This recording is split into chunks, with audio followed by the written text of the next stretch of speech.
Dealing with Hebrew alphabet using Psalm 119. Today we're going to be dealing with verses 41 through 48. Those are verses that we're going to be dealing with, 41 through 48. And this letter that we're dealing with today is the sixth letter of the Hebrew alphabet, and that is the letter which we pronounce today as Bob, but in the ancient Hebrew, that is the Paleo Hebrew, it was pronounced with a wah, with the wah sound. So you'll see it spelled with a W, W-A-W. But today in modern Hebrew, we use it, we call it a Bob. So I just want you to know that when you see it in some of the translation, that you might see it as a wah. So we can see how that you can make the sound Yahovah. See, if you use the wah sound, Yahovah. But if you use the B sound, it's Yahovah. So you have to know that. So Hawa with that sound right there. So the sixth letter of the Hebrew alphabet. So if you have your chart with your alphabets on it, I will encourage you to open it up. It's going to be a blessing tonight. Every time we open up the word of Yah, it should be a blessing. I mean, it's hard to come to mama house or grandma house and not leave there eating something. Baby, have you ate something? So when you come to the house to study, you're going to eat something. You're going to eat something. So the sixth letter of the Hebrew alphabet is the letter Bob. Now, like I said, that in modern Hebrew, it would be written like this here, the modern Hebrew, okay, like that. If I can make it bigger, okay. So this is how, if you're studying it, it'll be written like that. I'm just making it bigger for those who are watching. It'll be written like this here, and okay, so that's the Bob.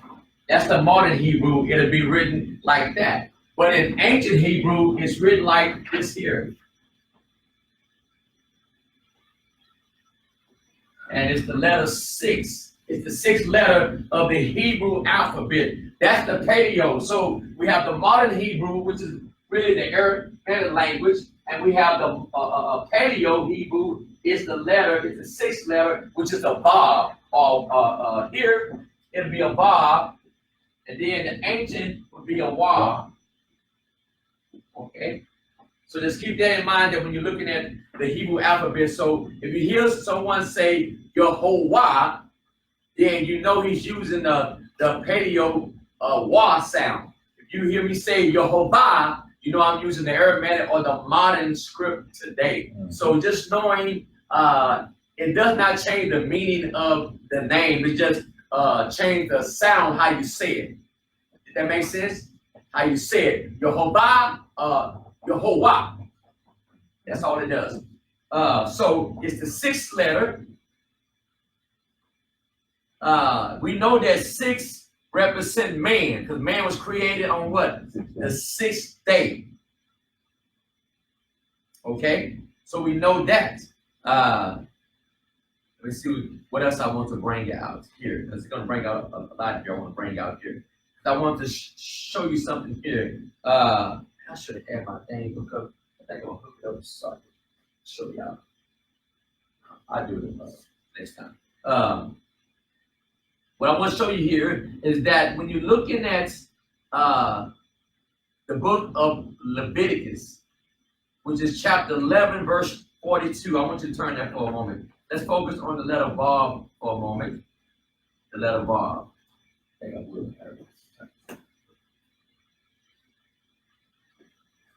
Leviticus, what chapter? Chapter 11. Verse 32. Huh? Verse 32. Now we're going to look at verse 42. 42.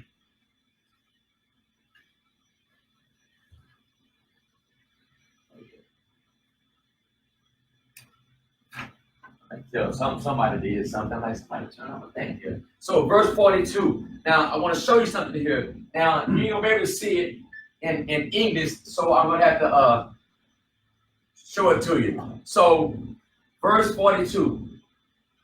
Yeah.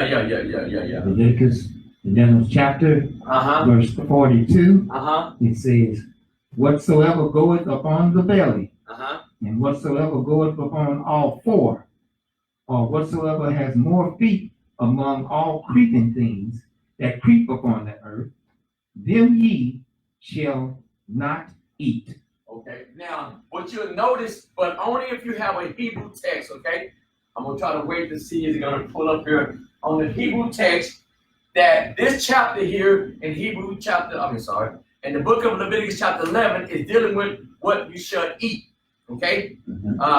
The food or the dietary laws of the Most High gave us, right? So now in chapter 11, that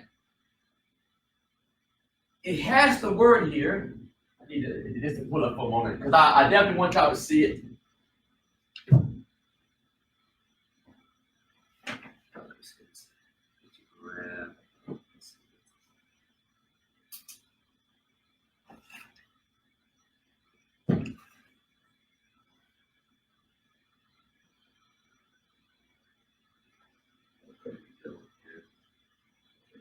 Hold up, everybody. Let me grab this for a moment. I know what I should have. Well, come in. Wait on that. Because I'm having to set up. I just set up. I didn't think about it. I was going to do it, but I just wait. I have to do that the next time. Now, what I want you to see here that you can only see it in Hebrew when you take the word belly. Okay, take the word belly. It basically has has an enlarged vav. Okay, it's enlarged because if you understand what the vav represent, it represents a nail. And so when you see the question, why is this letter the vav enlarged in this text? Because it's trying to teach us something that the Most High. This is I gotta say it, that Leviticus chapter 11, verse 42, Harry, is the belly of the Torah. Okay, it divided up just right. It's the belly. So it's almost like it's saying this the meat of the Torah. So it's the vav that holds this together from the left to the right. Think about this here, to the left to right. Now, Harry, what's interesting is dealing with the dietary laws, right? Right. What you shouldn't eat. What got us in trouble from the very beginning? What we eat. What we ate. So Yah is dealing. He said, listen, the Torah, this chapter here is going to be the belly. This is going to be the what holds the whole Torah together. Yeah. What you eat. We say today, you are what you eat. Am I right? So notice that Yah is going to remind us that the Torah, or chapter 11, is the belly of the Torah. And it still matters what you eat, physical and spiritual.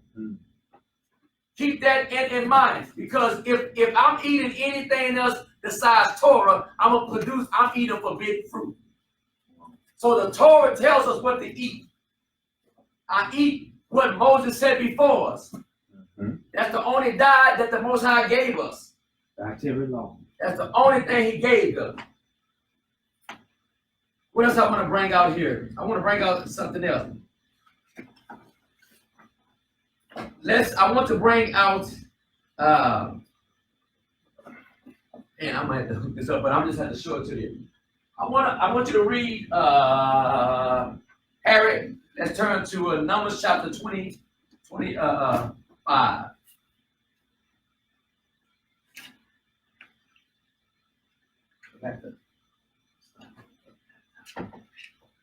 Numbers chapter 25. Watch this here, because I want you to see something. Okay. Very important.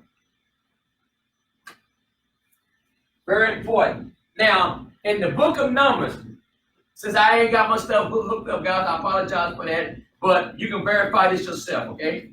Now, in the book of Numbers, what we have in chapter 25, We're gonna look at verses 25, 12, and 13. Now, what we have here what I want you to see. Let me get that first. What I want you to see. This is what we have. I'm gonna write it on the board. Harry, I need to read verses 12 and 13 for me. Okay, are you ready? Yeah. Okay, Book of Numbers, chapter 25, verse 12 and 13.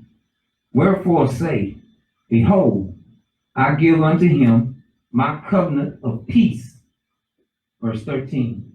And he shall have it, and his seed after him, even the covenant of an everlasting priesthood, because he was zealous for his God, Elohim, and made an atonement for the children of Israel. That's good. Okay. Now, this is what I want you to see. This Paul, Harry, you're gonna like this here. Okay.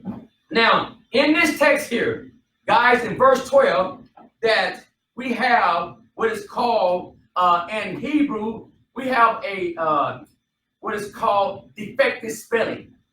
Like a word should be spelled this way, but it's spelled different. So it calls you to ask questions. So in this text here, in the verse 12, the word peace, the Hebrew word for peace is shalom. Am I right? Uh-huh. Shalom. Shalom. Well, Harry, in your Strongs, if you got a Hebrew Bible, you can check this out. In the Hebrew, this letter here, we have a Shem, Lamed, and a Bob, and a Mim. Now, this is what I want y'all to see. This right here, Harry, I have a Shem, Lamed, Bob, and a Mim. But in this here, Harry, look at this. In this here, the Bob, or I'm going to do Wob, is broken. Are you paying attention? It's broken. Okay. So when you look at the purse here, we deal with the letter Bob. So it's broken. So, but this is the word for shalom, peace. But the Bob is broken. So now the question that I ask as a student, or a student would ask, like, well, why is the Bob broken? Because it's supposed to be written like this here, right? A Bob. But it's broken. Why is it broken? Think about this. Why is it broken? It's broken, but it's the word for peace.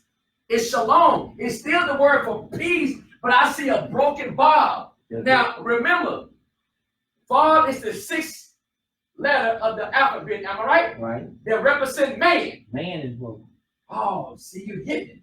So it's telling us that a man has no peace. That's going to bring priest, he's going to have to be broken. You see that?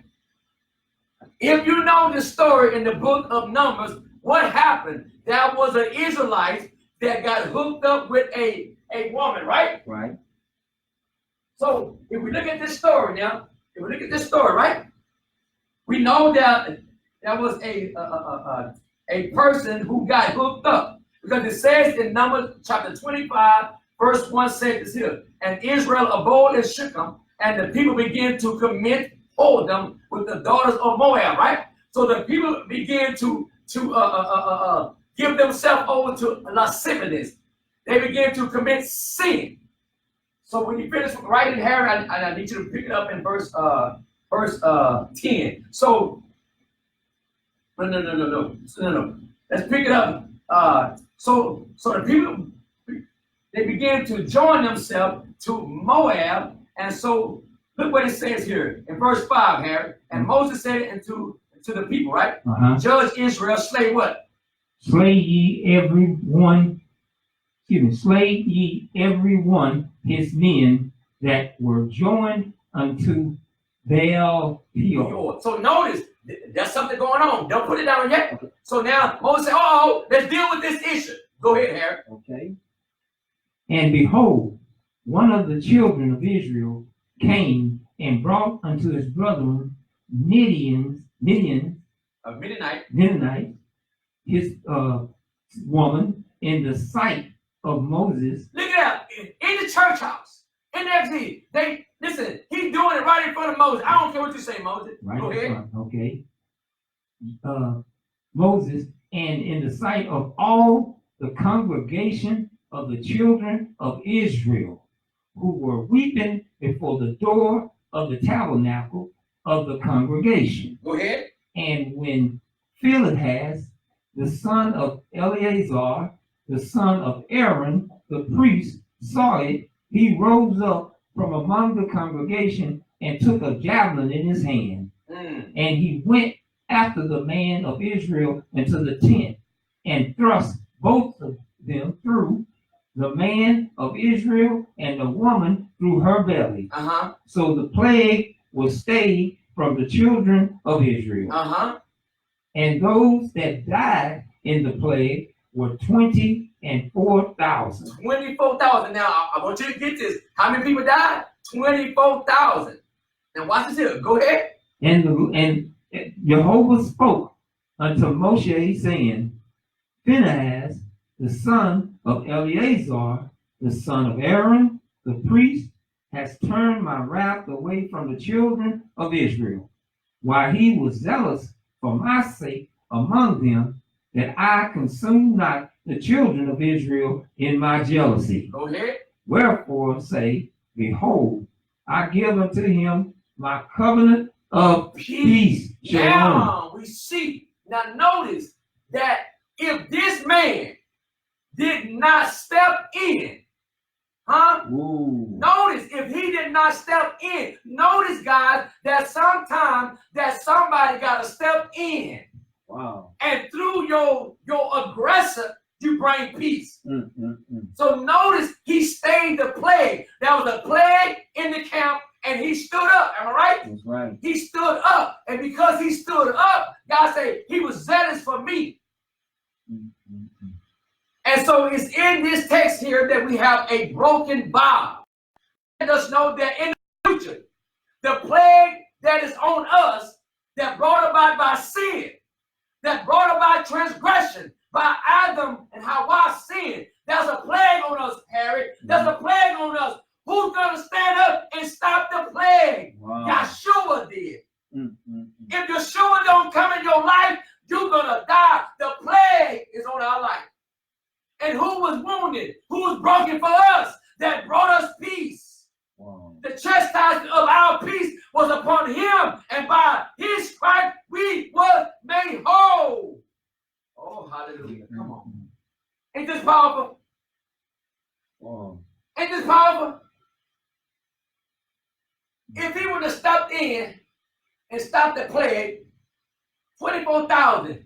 If Yeshua did not step out of eternity and step in my life, who's going to stop the plague? Won't stop it. He was broken to stop the plague in your life and my life. Oh, I wish I had my thing. I want to show you something there. Oh, hallelujah, hallelujah. Hallelujah, hallelujah. This is awesome. This is awesome. Yeah. This is awesome. So we see that in this text here, we have what is called the broken bow or the broken wall. And so what it's telling us that there's going to be a man that comes, and through his broken life, his brokenness, that he's going to bring shalom. He's going to destroy chaos in the camp. Well, I got to just see light on that for a moment. I just got to see light on that this morning. Hallelujah. That's awesome. All that in a broken bone. Yeah. All that, huh? Wow. Man, come on. I'm gonna let you chew on that, Harry. I'm giving you time to write it down. Yes, sir. So, what was the Torah showing us in here? It's all about the Messiah. Yes, it is. John chapter 5, verse 46 and 47 said that. He was broken. Yeah. That's powerful, boy. Just have to think about that. If he does not come and step into eternity, into a man's world to stop the plague, what is the plague, sin?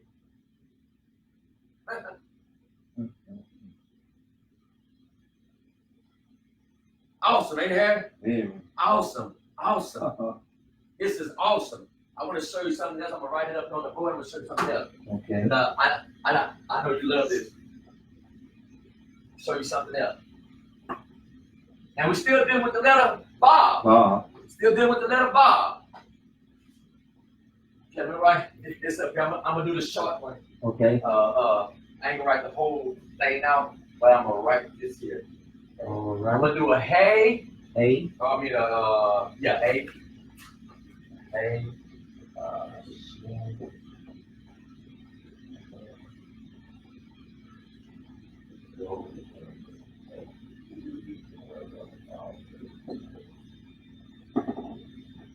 Hey. Hey, Shin, Mim, Yod, Mim. Okay? Okay. Then I'm writing a Bob and an Olive and a Tav.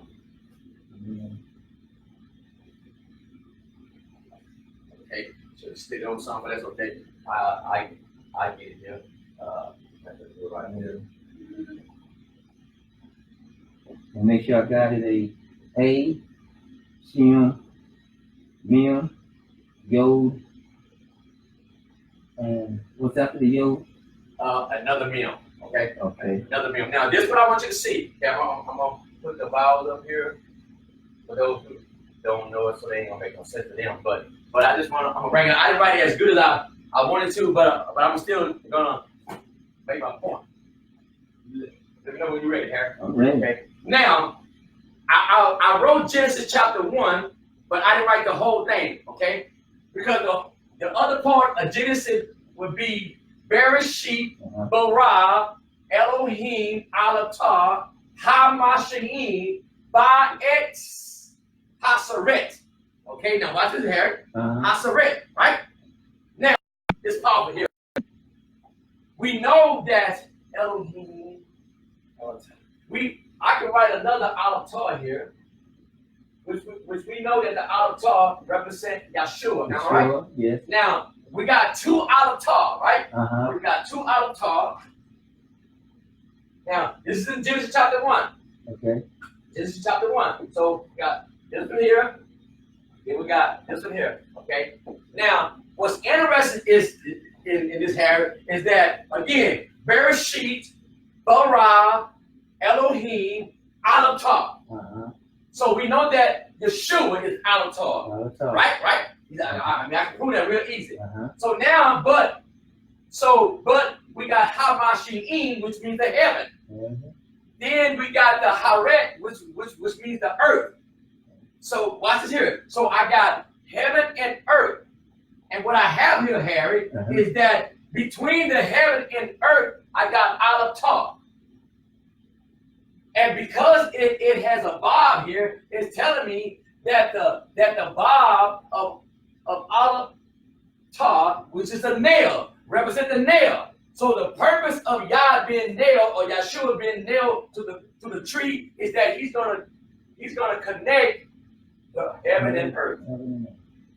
Why? Because the Bob, the nail, holds things together. So it's Yeshua that's gonna, as you say, remember in the olive, how that we have the Bob, right? Right, and the Yod. Yeah, which is connect the heaven and earth, right? The Bob. So we have the hand of God reaching up, this person, right? So what we see here is that we see the Alatah, which is Yeshua, which is Yah, and through the nail going through his hand, he's going to reconnect the heaven and earth, showing us that in the very beginning, man lost, disconnected before God is showing us that he already know these things is going to happen, right? So he's showing us how even though in chapter 3 of Genesis, that's going to be a disconnection, but I already laid it down. I already got it down. Right. See, God already, he's way ahead of us. Right. He don't react to us because he already know what we're going to do. So we see here that it's going to be the Alatah, the nail through the cross or the tree that's going to hold the heaven and earth together, or the connection. Yeshua is a connection. He's like the priest. that intercede between the heavens and the earth. Wow. That's powerful. Oh, man. That is powerful. He in the middle. Right there, yeah. He's like he's standing between us. Well, that's like he's the mediator. Thank you. That's a good word. He's the mediator. Perfect word. The perfect word Go right through there. him to get to the heaven. Yeah. Think about that. He's the mediator. The earth has to go through him. Think about that. That's what he's showing us right there. When we begin to look at it from the Hebrew mindset, you see, we not just reading in the beginning, God made the heaven and the earth. No, he's telling us something here. Bereshit. And then if I take the word Bereshit and just remove the bet from it, is Rashit, which means first. Or first fruit, or first fruit. I mean first or first fruit. So I can say first fruit, or the first, what he did first created Elohim, right? Right. The Altar, right? So he's telling you the first thing he created was the Altar. You see what I'm talking about? It's very important. But what the Jehovah's Witnesses do, they think that he created Yeshua. But if you understand what the Altar is, it's the language. The Altar is the language. He said, listen, I'm locked up in the language. I'm the first, the last, the beginning, the end, the Alpha, the Omega, all that. I'm going to show you because there might be some people watching that don't know what I'm talking about. He had to create the language first. For anything to exist. Yeah, he's letting us know. It has already been there because wisdom, remember? We're talking about wisdom. By wisdom, he founded the heavens and the earth. So the word has already been there. He's showing us what he did. And so the power of the universe is locked up in the Hebrew language. So that's why when you decode things in the scripture, it comes alive. That's why it's decoded. You're in the language of the universe. Wow. You're in the language of the universe. Very important that we understand that. So the letter Bob, it can mean a hook, a peg, a nail, or a pin.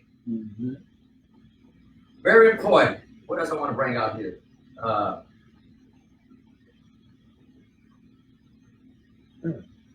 Now, what's interesting here, since you're here, since I got I might just give it to my student right here. I ain't gonna hold back. Now I'm gonna show you something else. And I know you're gonna want to write this down here too.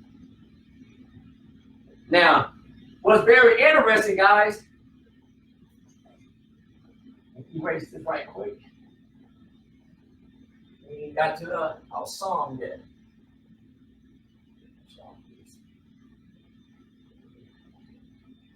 I'm going to show you something else.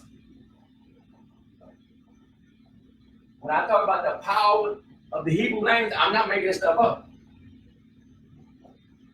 I want to show you something else. Dealing with the Bob, still dealing with the letter Bob.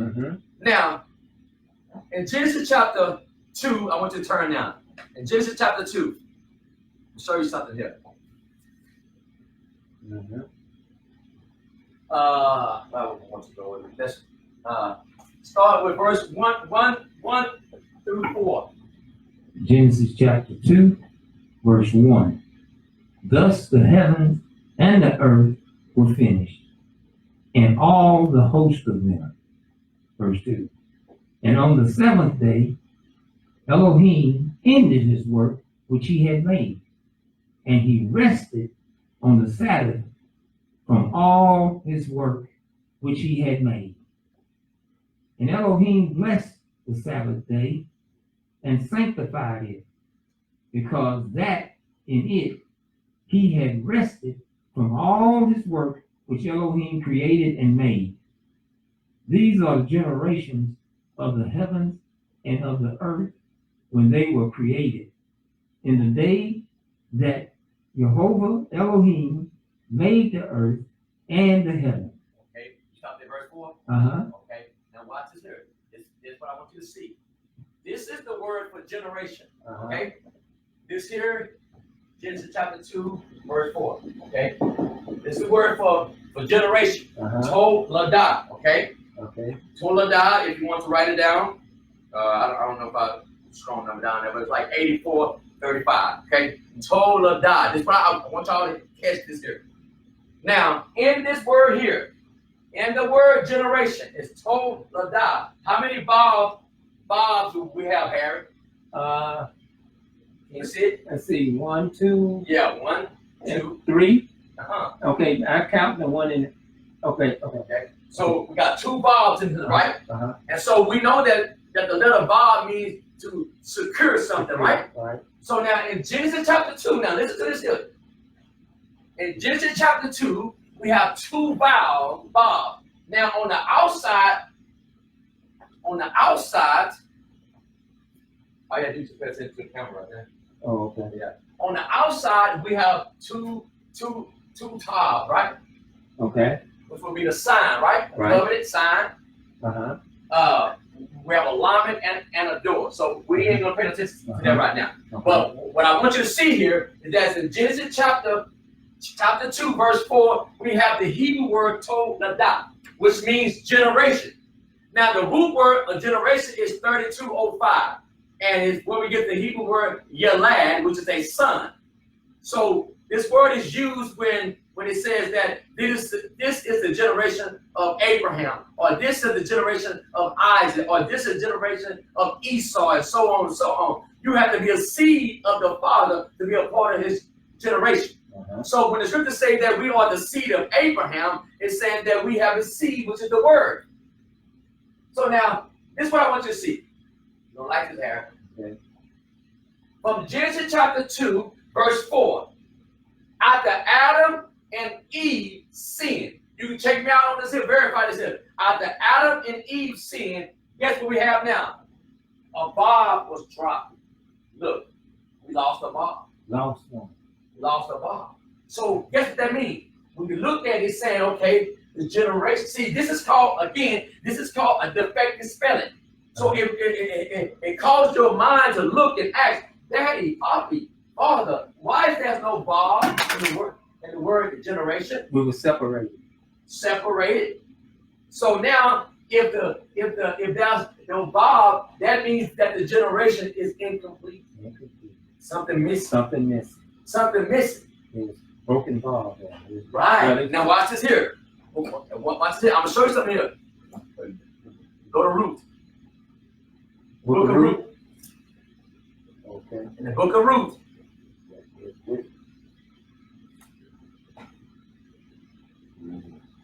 Watch this here.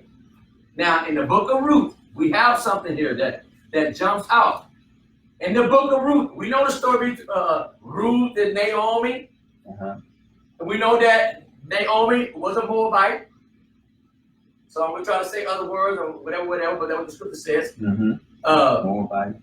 And she ended up getting married to a man by the name of Hebrew Israelite, which was Boaz. Am I right? Uh-huh. And watch this here. So in chapter 4, let's pick it up in chapter 4. And she had a son, and they named him Obed, right? Okay. So we're going to pick it up in verse 16. She had a son, verse 16. Ruth, chapter 4, verse 16. And a man said unto Eliam, Chapter 4, Naomi. Chapter 4, Ruth, chapter 4, verse 16. I'll wait for you. I turned over too many pages. That's okay. But because I want you to see this here. Okay. Yeah. You said chapter 4? Yeah, chapter 4. Okay, and we at the what verse? Verse 16. 16. Okay. Okay, verse 16. And Naomi took the child Uh-huh. and laid it in her bosom, Uh-huh. and became nurse unto it. That's a teaching in itself right there. Go ahead. And the woman, her neighbor, gave it a name, saying, There is a son born to Naomi, and they called his name Obed. He is the father of Jesse, the father of David. Now these are the generations of Pharez. Pharez begot Hezron, and Hezron begot Ram. Okay, now hold up for a second. Class, those who are listening. In this verse here, verse 18, It said, now these are the Toledah. Guess what happened, Harry? It was when Naomi or Ruth had a son named Obed, and then Obed has Perez. In Hebrew it says Perez, right? Perez. Guess what happened? Perez. Guess what happened, Harry? Okay. The Bob was put back. You hear me, Harry? I hear you. The Bob was put back. What it's trying to tell us? The name Perez means breakthrough. What the Most High is saying, I'm going to break through the family or the lineage of Perez, and I'm going to bring a man that's going to restore the Bob. Oh, my goodness. Wow. It caused the student to ask out of all the Torah, why is the Bob put back in the genealogy of Obed? Because it's from Obed that we get Jesse. Jesse begot David. So we see how the Most High is speaking through us if we begin to understand the language. So it's through this Moabite woman who crossed over, became part of Israel, left her own community, left her own idols. Now she's written in the genealogy of Yeshua HaMashiach. She begot Obed. Do you hear me? Obed begot Jesse. Jesse, do you hear me? Jesse begot David. Now we see that through this lineage that the man gonna come that's gonna restore the generation. Hallelujah. Wow. Through Jesse. Through Woo! Yeshua. That's right. Coming through David's blood. That's right. You see that? Wow. Hallelujah. Woo. Hallelujah. God. That's watch this here. Hallelujah. This is powerful here. Oh. This is powerful. Okay.